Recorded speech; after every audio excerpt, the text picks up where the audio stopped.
이한규TV 시청자 여러분 안녕하십니까. 날씨가 상당히 덥습니다. 오늘은 제가 히브리서 6장 1절 이하에 나오는 한 번 비침을 받고 하늘의 은사를 맛보고 성령에 참여한 바 되고 하나님의 선한 말씀과 내세의 능력을 맛보고 타락한 자들에 대해서 기록된 이 말씀을 여러분과 함께 나누려고 합니다. 많은 사람들이 이 말씀을 오해해서 많은 목회자들이 우리가 구원을 받고 타락하면 구원이 상실되고 또 구원받고 타락하거나 큰 죄를 지으면 그 사람은 다시는 이제 회개할 기회가 없게 된다 이렇게 가르치고 또 그런 가르침을 받은 많은 교인들이 그렇게 배웠기 때문에 우리가 구원받고 범죄하거나 구원받고 타락하면 이제 구원이 상실되고 다시는 회개할 수가 없구나, 회개할 기회가 없구나, 이렇게 이 성경을 잘못 알고 있는 사람들이 굉장히 많습니다. 여러분 성경을 자세히 읽어보면 이 말씀은 전혀 그런 의미가 아니고 오히려 우리가 구원받고 설령 타락하고 구원받고 범죄를 한다 할지라도 그것 때문에 우리의 구원이 상실되는 건 아니다라는 말씀을 우리에게 증거해 주고 있는 말씀입니다. 제가 먼저 히브리서 6장 1절부터 말씀을 좀 읽고 여러분들과 이어서 말씀을 좀 계속하겠습니다. 그러므로 우리가 그리스도 도의 초보를 버리고 죽은 행실을 회개함과 하나님께 대한 신앙과 세례들과 안수와 죽은 자의 부활과 영원한 심판에 관한 교훈의 틀을 다시 닦지 말고 완전한 데 나아갈지니라. 하나님께서 허락하시면 우리가 이것을 하리라. 한 번 비침을 얻고 하늘의 은사를 맛보고 성령에 참여한 바 되고 하나님의 선한 말씀과 내세의 능력을 맛보고 타락한 자들은 다시 새롭게 하여 회개케 할 수 없나니 이는 자기가 하나님의 아들을 다시 십자가에 못 박아 현저히 욕을 보임이라. 땅이 그 위에 자주 내리는 비를 흡수하여 밭가는 자들이 쓰기에 합당한 채소를 내면 하나님께 복을 받고 만일 가시와 은근피를 내면 버림을 당하고 저주함에 가까워 그 마지막은 불사름이 되리라. 어떤 번역본에서는 이 히브리서 6장 4절 이하의 말씀을 이렇게 번역하기도 합니다. 한 번 빛을 받고 하늘의 은사를 맛보고 성령에 참여한 자가 되고 하나님의 선한 말씀과 내세의 권능을 맛본 자들이 만일 타락하면 그들을 다시 새롭게 하여 회개시킬 수는 없으니 그렇게 한다면 그들이 하나님의 아들을 또다시 십자가에 못 박아 공개적으로 모욕하는 것이라. 이렇게 번역을 한 분도 있습니다. 히브리서 6장은 구원을 받고 그리스도 도의 초보에만 머물러 있으면서 영적으로 달려나가며 성장하지 않고 육신적으로 흘러가고 인간적인 생각을 따라가면서 타락한 사람들에게 우리를 위해 십자가에 못 박히시고 부활하신 주님을 바라보고 그 주를 믿는 믿음으로 일어나서 앞으로 달려나가고 완전한 데 나아가라고 권면하는 내용입니다. 이 히브리서 6장은 이제 도의 초보에 대해서 설명을 하고 있습니다. 여기 이제 1절에서 그러므로 우리가 그리스도 도의 초보를 버리고, 자 여기 이제 6장 1절에 도의 초보라는 말이 나오는데 요 히브리서 5장 뒷부분에도 보면 5장 12절에도 하나님의 말씀의 초보라는 표현이 나오는데 5장 12절에서 언급한 하나님 말씀의 초보라는 그 의미나 또 히브리서 6장 1절에서 언급한 도의 초보라는 이 말은 바로 같은 의미라고 볼 수가 있고 복음 안에 담겨 있는 신앙의 기본적인 토대들이라고 말할 수가 있습니다. 그러면 히브리서 기자가 우리에게 이야기하는 이 도의 초보가 뭔가? 이 도의 초보 6가지를 이야기하고 있죠. 첫째, 죽은 행실을 회개함. 두 번째, 하나님께 대한 신앙. 세 번째, 세례들. 네 번째, 안수. 다섯 번째, 죽은 자의 부활. 여섯 번째, 영원한 심판에 대한 교훈. 자, 이것들은 우리가 복음을 듣고 구원을 받을 때 다 우리 마음에 이미 받아들인 복음의 기초들입니다.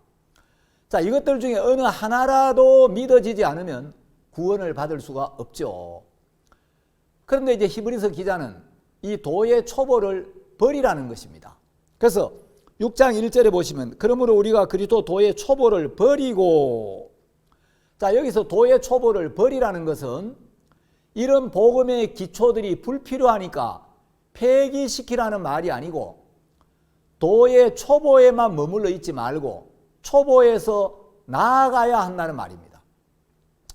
도의 초보에만 머물러 있지 말고 그 초보에서 더 나아가서 완전한 세계에 들어가라는 거죠. 영어로도 보면 Let us go on to perfection 하고 되어 있는데, 우리를 완전하게 해놓으신 세계로 나아가자, 이제 이런 의미죠. 그러니까 이제 성경은 완전한 세계가 있다는 겁니다. 완전한 데 나아갈지니라.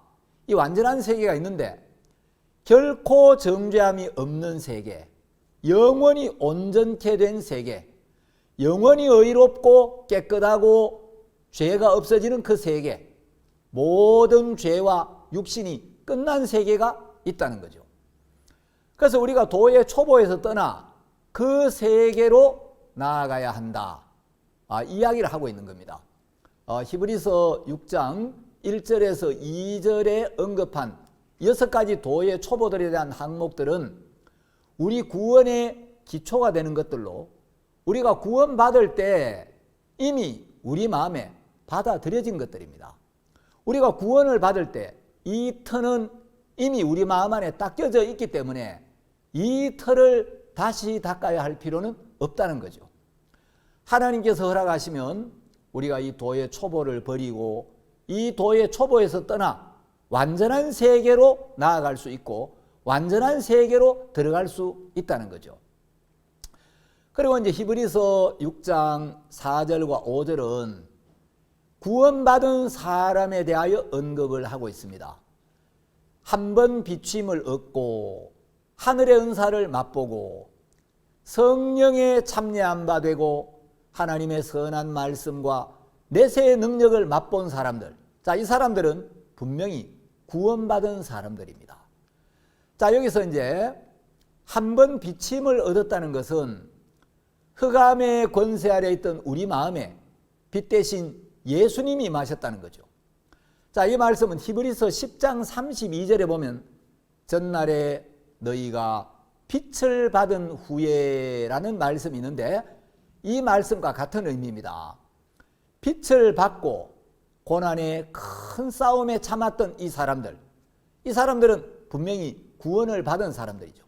그래서 한 번 비침을 얻은 이 사람들이나 전날에 너희가 빛을 받은 후에 라고 하는 이 사람들은 전부 구원을 받은 사람들이죠. 고린도 후서 4장 6절에 보면 하나님께서 예수 그리스도의 얼굴에 있는 하나님의 영광을 아는 빛을 우리 마음에 비추셨느니라. 이 마음을 비추는 빛에 대한 말씀이 있죠. 예수님은 빛이시고 생명이십니다. 자, 빛이 오면 어둠이 떠나고 복음이 들어오면 죄가 떠나고 예수님 안에 있는 생명이 우리 안에 오면 사망이 떠나게 됩니다. 예수님이 우리 마음에 오시면 죄와 육이 죽게 됩니다. 이사야 9장 2절에도 보면 흑암에 행하던 백성이 큰 빛을 보고 사망의 그늘진 땅에 거하던 자에게 빛이 비치도다 하는 말씀이 있고, 이사야 9장에서 언급한 이 빛도 장차 세상의 빛으로 오실 예수님을 이야기한 거죠. 요한복음 1장 4절에도 그 안에 생명이 있었으니 이 생명은 사람들의 빛이라. 자, 성경에서 이 빛은 예수님을 가리키는데 한 번 비침을 받고, 우리가 한 번 비침을 받았다는 것은 우리 마음 안에 빛 대신 예수님이 오셨다는 거죠. 여러분, 빛이 오면 어둠은 당연히 떠나가고 예수님이 오시면 죄는 당연히 사라지게 되는 거죠. 그러니까 이제 한 번 비침을 얻고 이 사람은 구원받은 사람이라는 사실을 알 수가 있습니다. 이제 두 번째, 하늘의 은사를 맛보았다는 것은 영원한 생명을 맛보았다는 것입니다. 자, 로마서 6장 23절에 보면 하나님의 은사는 그리스도 예수 우리 주 안에 있는 영생이니라, 이렇게 기록되어 있죠. 그러니까 하나님의 은사, 하나님께서 하늘에서 우리에게 주시는 은사는 그리스도 예수 우리 주 안에 있는 영생이라는 거죠. 로마서 5장 15절에도 보면 그러나 이 은사는 예수 그리스도를 통하여 하나님께서 우리에게 주시는 은사인데 그 범죄와 같지 아니하니 곧 한 사람의 범죄를 인하여 많은 사람이 죽었은즉 더욱 하나님의 은혜와 또는 한 사람 예수 그리스도의 은혜로 말미암은 선물이 많은 사람에게 넘쳤으리라. 이 말씀에서 보듯이 하늘의 은사는 하나님과 예수 그리스도의 은혜로 말미암은 많은 선물을 가리키고 있습니다. 하나님이 주시는 영원한 생명과 하나님께서 선물로 주시는 이 은사를 맛본 사람들, 자, 이 사람들은 분명히 거듭나고 구원받은 상태에 있는 사람들이죠.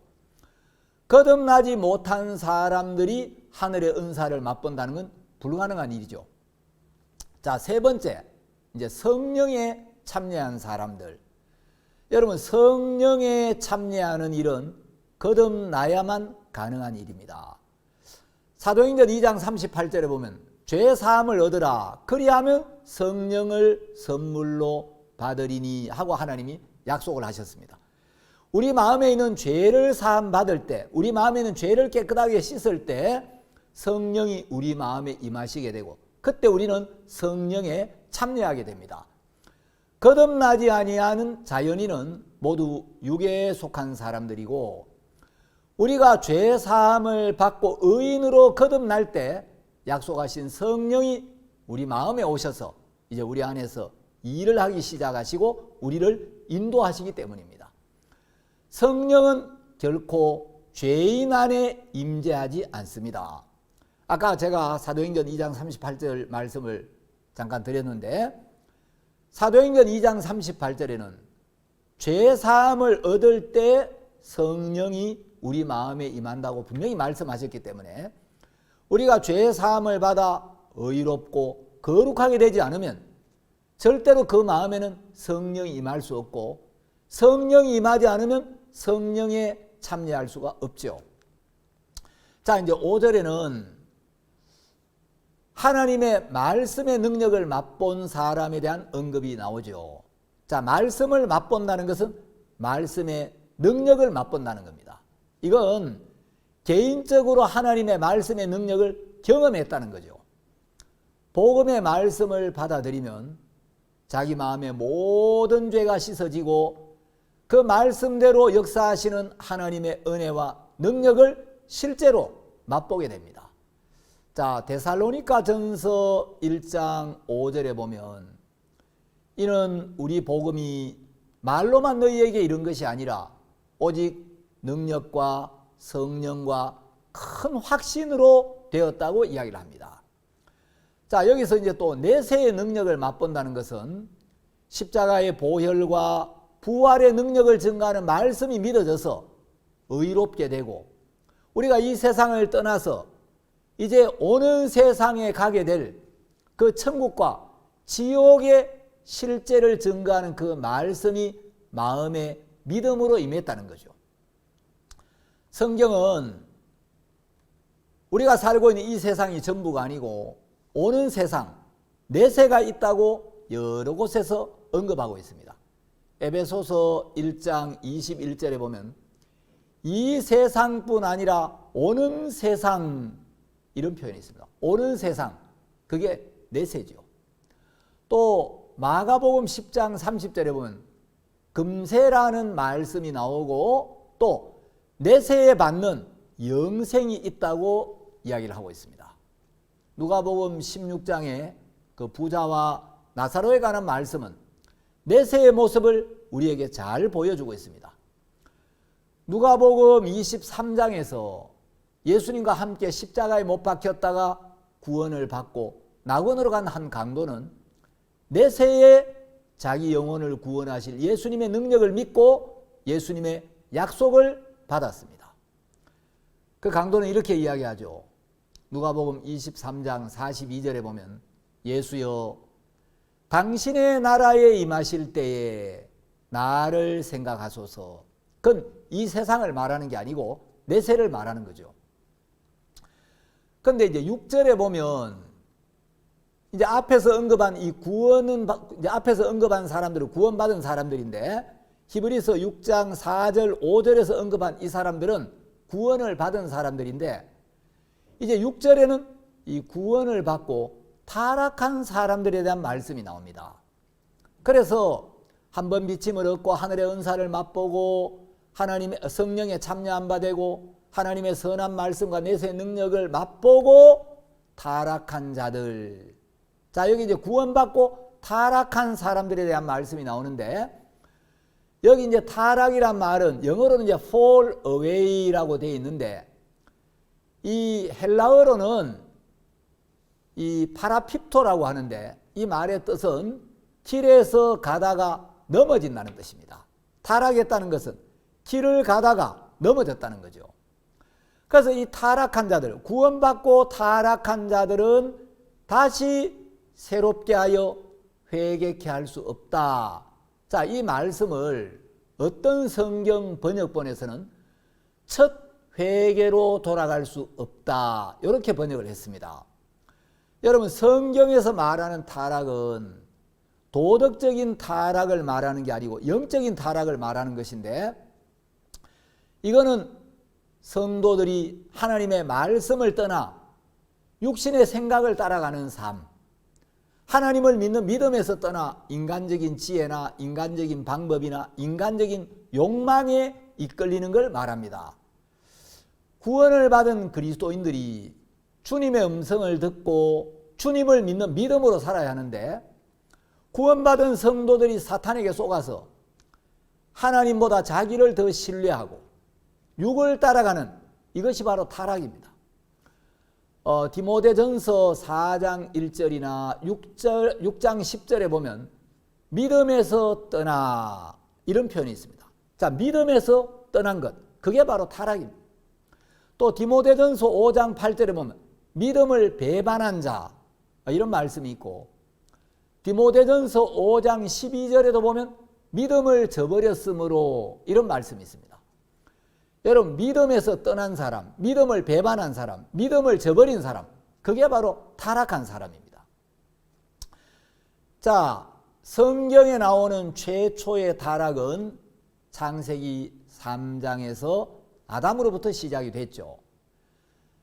여러분, 그 아담의 타락은 뭐 아담이 살인이나 간음을 해서 타락했다고 하는 게 아니고 하나님의 말씀을 떠나 사탄의 음성을 듣고 사탄의 이끌림을 받은 거죠.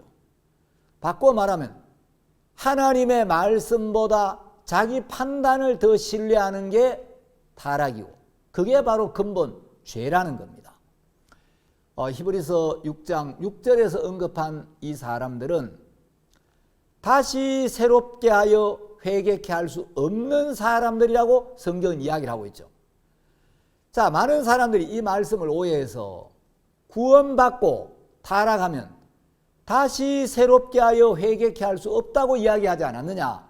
그래서 구원받고 범죄하거나 구원받고 타락하면 그 사람들은 구원이 상실되고 그 구원을 잃어버리고 그 사람들은 다시 이제 회개케 할 수가 없다. 이렇게 가르치고 그렇게 받아들이는 사람들이 굉장히 많은데 여러분, 이 말씀은 그런 의미가 전혀 아닙니다.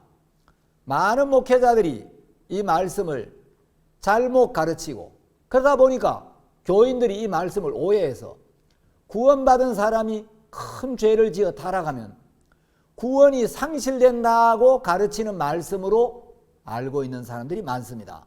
그러나 이 말씀을 자세히 살펴보면, 그리고 앞뒤 문맥과 연결시켜서 잘 읽어보면 이 말씀은 구원받은 사람이 타락하면 구원이 상실된다는 말씀이 아니고, 구원받은 사람이 설사 구원받은 후에 타락했다 하더라도 그 구원이 상실되지는 않는다는 사실을 분명하게 증거하고 있습니다. 여러분, 구원은 분명히 우리의 행위와 상관없이 하나님의 은혜로 받은 것이기 때문에 우리의 행위와 전혀 무관하고, 구원의 유지 또한 우리의 행위와는 상관이 없습니다. 자, 이 말씀은 우리가 구원을 받고 죄를 짓거나 타락하면 다시는 회개케 할 수도 없고 구원이 상실된다는 말씀이 아니고, 구원받은 사람은 설령 타락을 했다 할지라도 다시 새로운 피조물로 거듭나도록 할 수는 없다. 다시 새롭게 하여 회개케 할 수 없다. 이 말은 구원받은 사람이 타락했다 할지라도 그 사람을 다시 새로운 피조물로 거듭나게 할 수는 없다. 즉, 구원 이전에 죄인의 상태로 되돌아가게 해서 다시 한번 구원받도록 회개시킬 수는 없다. 이런 말씀입니다. 만일에 구원받은 사람이 범죄하거나 타락했다고 해서 그 구원이 상실되고 그 사람은 다시 회개할 수조차 없다면 아브라함이나 모세나 심지어 남의 아내를 빼앗고 그 죄를 뒤집어 씌우려고 야비하기 짝이 없는 짓을 하고 그 남편을 죽인 다윗이나 예수님을 3번이나 부인한 베드로도 구원을 잃어버리고 전부 다 지옥에 가 있어야 할 겁니다. 성경을 그런 식으로 해석하는 사람들에게 다윗이나 베드로도 죄를 지었지만 구원이 상실되지는 않았는데, 도대체 우리가 어느 정도로 타락해야, 구체적으로 어떤 죄를 범해야 다시 새롭게 하여 회개케 할 수 없는 상태가 되느냐고, 그 기준이나 죄목이 정확하게 뭔지 제시해 보라고. 그리고 성경에서 구원받고 구원이 상실된 사람의 예를 들어 보라고 말하면 아무런 기준과 증거를 제시하지를 못하는 겁니다.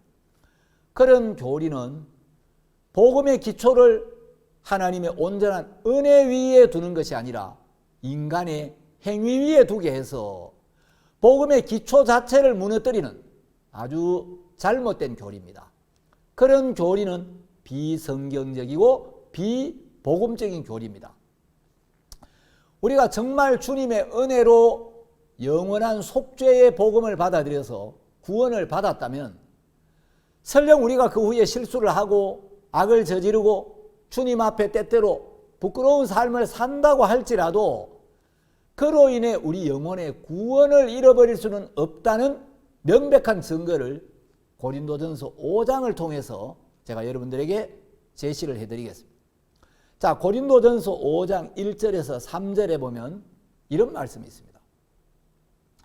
너희 중에 심지어 음행이 있다 함을 들으니 이런 음행은 이방인 중이라도 없는 것이라.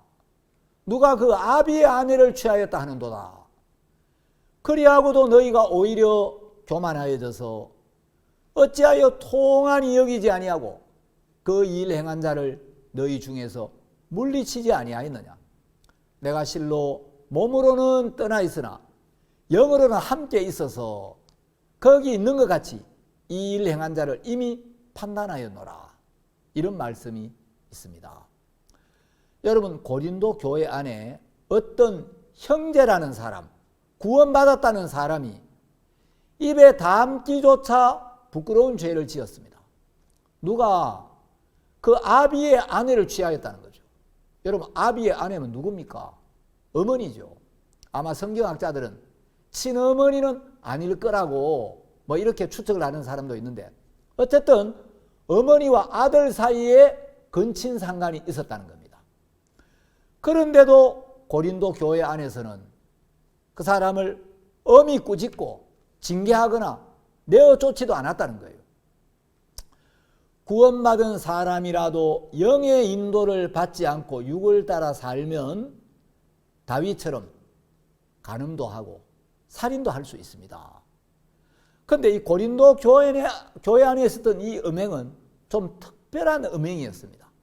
이방인, 다시 말하면 구원받지 않은 세상 사람들도 짓지 않는 근친상간이었죠. 그 소식이 바울에게 들렸습니다. 바울은 이런 죄를 지은 사람에 대하여 고린도전서 5장 5절에서 이렇게 말합니다. 이런 자를 사단에게 내어 주었으니 이는 육신은 멸하고 영은 주 예수의 날에 구원 얻게 하려 함이라. 자, 여기서 이 사람을 사단에게 내어 주었다는 것은 어떤 의미겠습니까? 누군가가 범죄한 사람을 데리고 사단에게 데리고 가서 사탄과 만나가지고 그 사람을 사탄에게 넘겨줬다, 이런 의미가 아니죠. 자, 고린도전서 5장에는 구원받았다는 사람이 성령의 권고를 무시하고 사탄이 넣어주는 육신의 생각을 따라가서 말할 수 없이 부끄럽고 악한 죄를 지은 사람이 언급되고 있습니다. 거듭났다는 사람이 이런 죄를 짓고도 버젓이 교회에 출석을 한다면 여러분, 그 교회를 어떻게 보겠습니까? 그로 인하여 그리스도의 몸인 교회가 세상 사람들에게 비방과 손가락질을 받게 되고 복음 전파에 큰 장애가 될 수밖에 없겠죠. 그런데 그런 죄를 짓고도 회개하지 않은 채 교회에 나오고 있다면 모든 사람 앞에서 그 사람을 책망하고 그 사람과의 교제를 끊고 교회에서 물리치고 쫓아내야 되는 거죠. 그건 바로 그 사람을 사탄에게 내어주는 겁니다. 자, 이것은 그 순간에 그 사람의 구원이 상실되고 영생이 취소되어 그 영혼이 지옥으로 가게 된다는 말이 아닙니다. 그 사람의 영혼을 사탄에게 내어준다는 게 아니라 그 사람의 삶을 사탄에게 내어주었다는 거죠. 그러나 그럼에도 불구하고 그가 진정으로 구원을 받은 사람이라면 설령 그런 죄를 범했다 할지라도 그 사람의 영혼은 여전히 주 예수의 날에 구원을 받게 된다고 바울은 고린도전서 5장 5절에서 분명하게 이야기를 하고 있습니다. 구원은 우리가 죄를 짓지 않아서 받은 게 아니기 때문에 우리가 죄를 지었다고 해서 구원이 상실되지는 않습니다. 우리가 받은 영원한 구원의 근거는 예수 그리스도께서 흘리신 피로 단번에 영원한 속죄를 이루신 그 은혜의 약속에 근거하고 있기 때문입니다. 구원받은 그리스도인은 영원한 속죄를 이루신 예수님의 보혈의 능력 아래 변함없는 사랑과 은혜의 약속 아래 있습니다. 한 번 구원받은 사람은 영원히 구원받은 사람입니다. 하나님의 자녀라는 이 신분은 행위에 달려있는 것이 아니라 출생에 달려있기 때문에 행위에 의해서 자녀라는 신분을 상실하거나 박탈당하는 일은 절대 없습니다. 한 번 자식으로 태어나면 많은 허물이 있어도 여전히 허물 많은 자식이지 그 허물로 인해 자녀라는 신분을 상실하지는 않습니다. 자, 5절에 보면 이런 자를 사단에게 내어 주었으니 이는 육신은 멸하고 영은 주 예수의 날에 구원 얻게 하려 함이라. 자, 여러분 이 뒷부분을 잘 주목해 보십시오. 자, 이런 근친상간이 있었는데 만일에 이 사람이 구원을 받았다면 그럼에도 불구하고 영은 주 예수의 날에 구원 얻게 하려 함이라. 자, 성경은 이런 구원받은 사람이 이런 죄를 지으면 구원을 잃어버린다라고 이야기하고 있지 않습니다. 이런 자의 영혼을 사탄에게 넘겨주어 영생을 잃어버리게 되고 그 영혼은 지옥에 멸하고자 하노라, 이렇게 말하지 않고 이런 자를 사탄에게 내어주어 육신은 멸하고 라고 이야기를 하고 있습니다. 물론 우리가 모든 죄를 사함받고 하나님의 자녀로 거듭났다고 해서 마음대로 죄를 지어도 무방하다는 논지를 펴는 건 절대 아닙니다. 그리스도인이 성령의 소욕을 무시하고 육신의 소욕을 따라 살면 성령이 권고하시고, 성령이 권고하시는데도 성령의 권고를 무시하면 때로 징계도 받습니다. 성도에게 내리는 징계는 심판과 정죄를 위한 것이 아니라 육을 제하여 하나님 앞에서 하나님과 밝은 사귐을 가지고 하나님과 자유로운 교제를 갖게 하기 위함입니다. 여러분이 구원을 받았다 할지라도 육을 따라 살고 성령이 주시는 마음이나 성령의 권고를 계속 무시하면 하나님께서 여러분에게 때때로 어려움도 주시고 때때로 징계도 하십니다. 그러나 마귀가 어떤 경우에라도 여러분의 영혼을 취하여 갈 수는 없습니다. 왜냐하면 여러분이 구원을 받는 순간 여러분은 이미 예수 그리스도 안에 들어왔고 그리스도와 연합한 자가 되었고 여러분은 새로운 피조물이 되었기 때문입니다. 구원을 받는 순간 우리는 영원히 그리스도와 하나가 되었고 아무도 그리스도와 연합된 우리를 나눌 수가 없다고 성경은 이야기를 합니다. 로마서 8장 38절에서 39절을 보면 내가 확신하노니 사망이나 생명이나 천사들이나 권세자들이나 현재일이나 장래일이나 능력이나 높음이나 깊음이나 다른 아무 피조물이라도 우리를 우리 주 그리스도 예수 안에 있는 하나님의 사랑에서 끊을 수 없으리라. 여러분, 사망이나 장래일이나 높음이나 깊음이나 다른 아무 피조물이라도 우리를 우리 주 그리스도 예수 안에 있는 하나님의 사랑에서 끊을 수가 없다는 거죠. 여러분이 죄를 범하고 징계를 받는다고 해서 영혼의 구원을 잃어버리는 것은 결코 아니라는 명백한 증거가 바로 고린도전서 5장입니다. 여러분이 구원을 받았다면 여러분 이미 그리스도와 연합된 자입니다. 여러분 영혼의 구원은 여러분의 어떤 죄와도 상관이 없고 여러분의 어떤 선행과도 전혀 상관이 없습니다. 우리의 구원은 전적으로 우리를 불쌍히 여기신 예수님의 은혜와 십자가의 공로라는 이 견고한 기초 위에 서 있는 겁니다. 따라서 우리의 구원이 유지되는 것도 우리가 저지른 어떤 죄나 허물과 상관이 없고 우리의 어떤 선행과도 전혀 상관이 없습니다. 우리가 하나님의 자녀로 거듭난 후에 혹 육을 따라 살고 범죄해서 징계를 받을 수는 있지만 징계는 사랑의 매입니다. 성경은 우리가 비록 징계를 받는다 할지라도 우리는 여전히 하나님의 은혜 아래 있고 하나님의 은혜와 사랑은 거두어들이지 않는다고 분명히 약속을 하고 있습니다. 사무엘하 7장 14절에서 15절을 보면 나는 그 아비가 되고 그는 내 아들이 되리니 저가 만일 죄를 범하면 내가 사람 막대기와 인생 채찍으로 징계하려니와 내가 네 앞에서 패한 사울에게서 내 은총을 빼앗은 것 같이 그에게서는 빼앗지 아니하리라.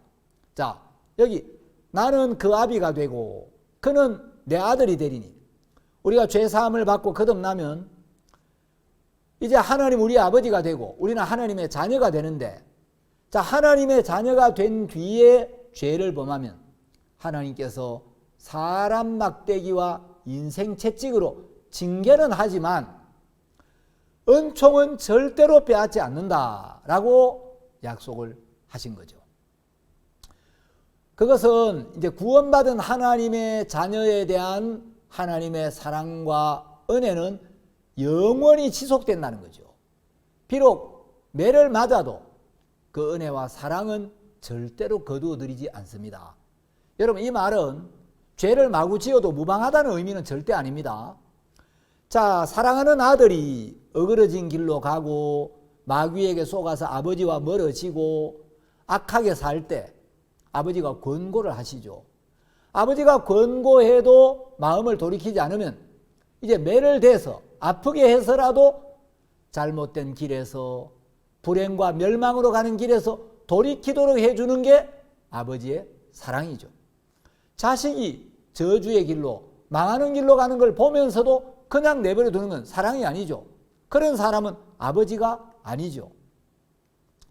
만일 구원받은 성도가 타락했거나 범죄했다고 해서 구원이 상실되고 그 사람이 또 구원받기 전 죄인의 위치로 되돌아가서 다시 회개하고 구원을 새로 받아야 한다면 그것은 히브리서에서 이는 자기가 하나님의 아들을 다시 십자가에 못 박아 현저히 욕을 보이는 것과 같다라고 이야기를 하고 있습니다. 자, 이런 주장은 성도가 타락하고 범죄했을 때 그가 다시 구원을 받아야 한다는 말이 되고 그것은 예수님께서 다시 한번 십자가에 못 박혀 죽으셔야 한다고 주장하는 게 되는 거죠. 그건 예수님을 2번 십자가에 못 박는 거죠. 만일에 우리가 구원을 받고 죄를 범해서 구원이 상실되고 또 구원을 다시 받아야 한다면 히브리서 9장 26절에서 그리하면 그가 예수님이 세상을 창조할 때부터 자주 고난을 받았어야 할 것이로되 여러분 만일에 구원이 상실된다면 예수님 또 우리를 구원하기 위하여 다시 세상에 내려오셔서 또 십자가에 못 박혀 피를 흘려 죽어야 하겠죠. 그러면 예수님이 자주 고난을 받아야 할 겁니다. 그런데 예수님이 십자가에 흘리신 피로 우리의 모든 죄를 영원히 씻었기 때문에 완벽하게 씻었기 때문에 깨끗하게 씻었기 때문에 더 이상 우리가 죄를 위하여 할 일이 하나도 없도록 우리의 모든 죄를 완벽하게 청산해 버리셨기 때문에 이제 우리는 더 이상 죄를 위하여 할 것이 아무것도 없다는 거죠.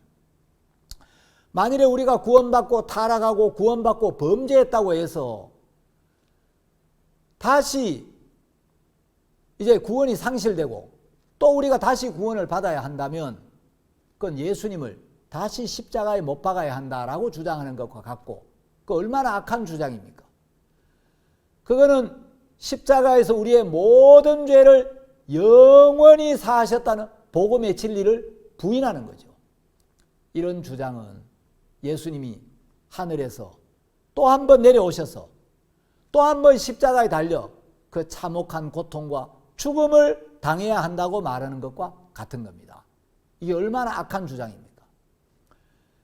예수님을 또 한 번 십자가에 못 박아야 한다라는 이런 주장은 이미 우리의 모든 죄를 씻기에 부족함이 없게 하신 십자가의 공로를 무효로 여기고 허사로 아는 것이며 그런 사람들이 바로 히브리서 10장 29절에서 언급한 은혜의 성령을 욕되게 하는 자들입니다. 예수님은 우리의 모든 죄를 완벽하게 사하셨고 우리를 영원히 의롭고 온전하고 거룩하게 하셨습니다. 그리고 성령은 이 분명하고 복된 사실을 증거하고 계시는데 이 복음을 받아들이지 않는 사람들이 바로 은혜의 성령을 욕되게 하는 자들이라는 거죠.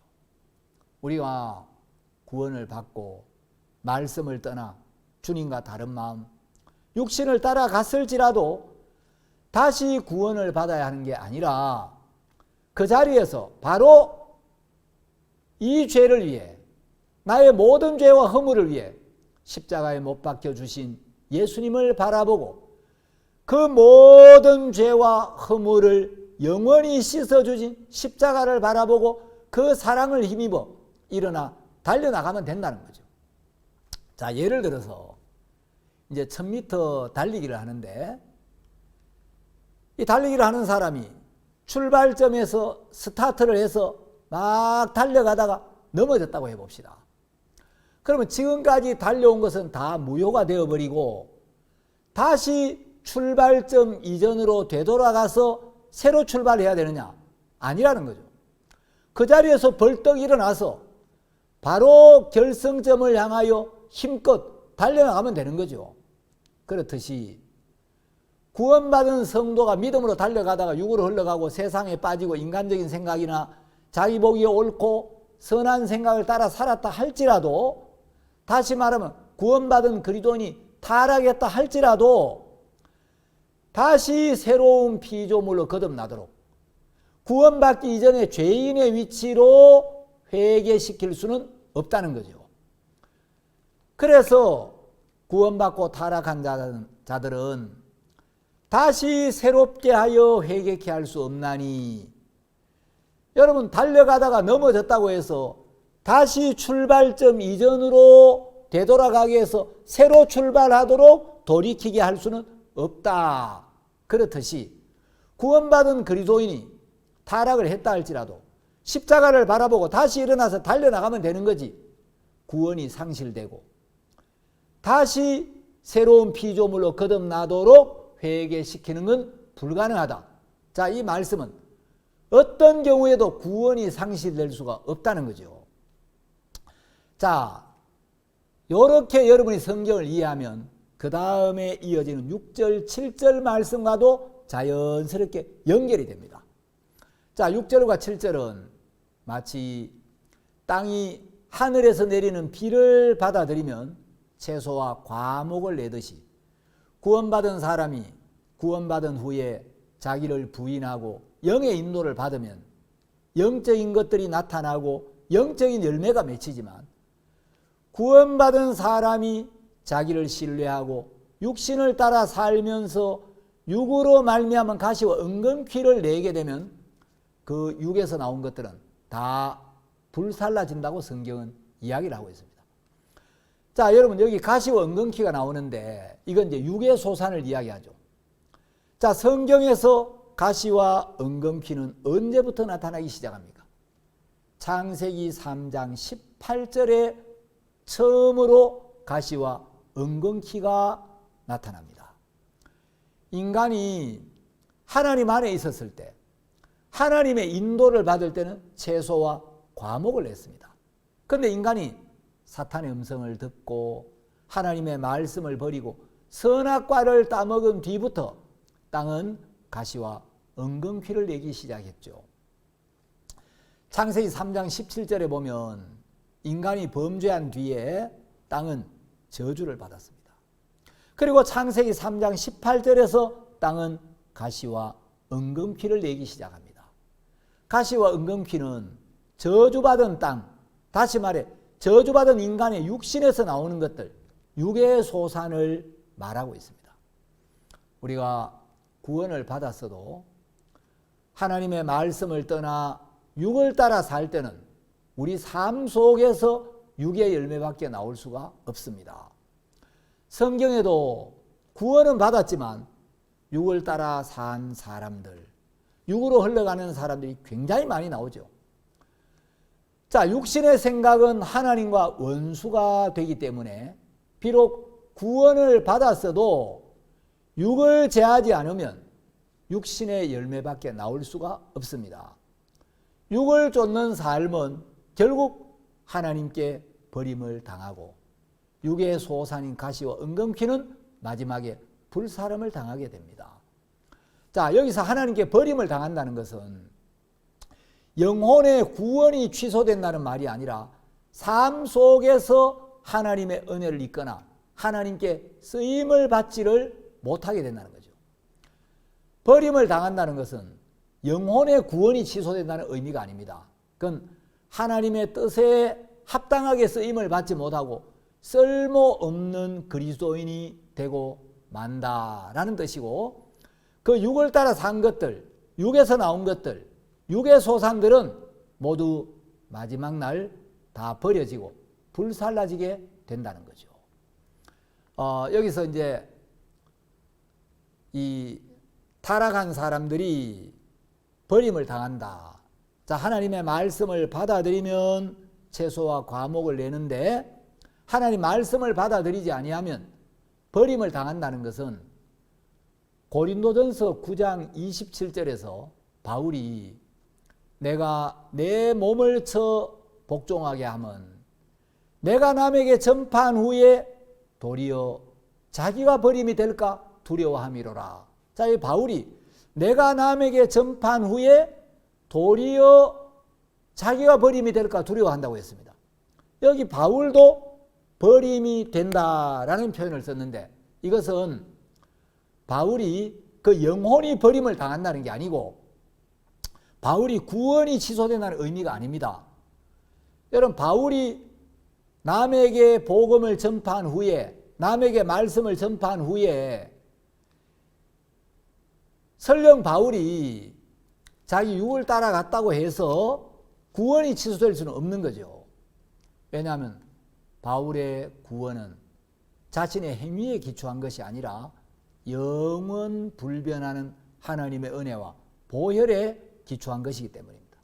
그래서 이 말씀은 구원받은 그리스도인이 육신의 생각과 정욕을 제하지 아니하고 육을 따라 살 때, 육을 쳐서 성령의 뜻에 복종하지 않을 때 영광스럽고 귀한 하나님의 일에 쓰임을 받지 못하고 쓸모없는 그리스도인이 된다. 이런 의미라는 거죠. 그러니까 바울이 내가 남에게 전파한 후에 자기가 도리어 버림이 될까 두려워. 여기서 버림이 된다라는 요 말씀이나 히브리서에서 버림을 당한다는 말씀은 같은 의미라고 보시면 된다는 거죠. 여러분, 이 말씀을 잘 이해하셔서 거짓된 교리에 미혹되지 말고 은혜의 복음 안에 견고히 서게 되기를 바랍니다.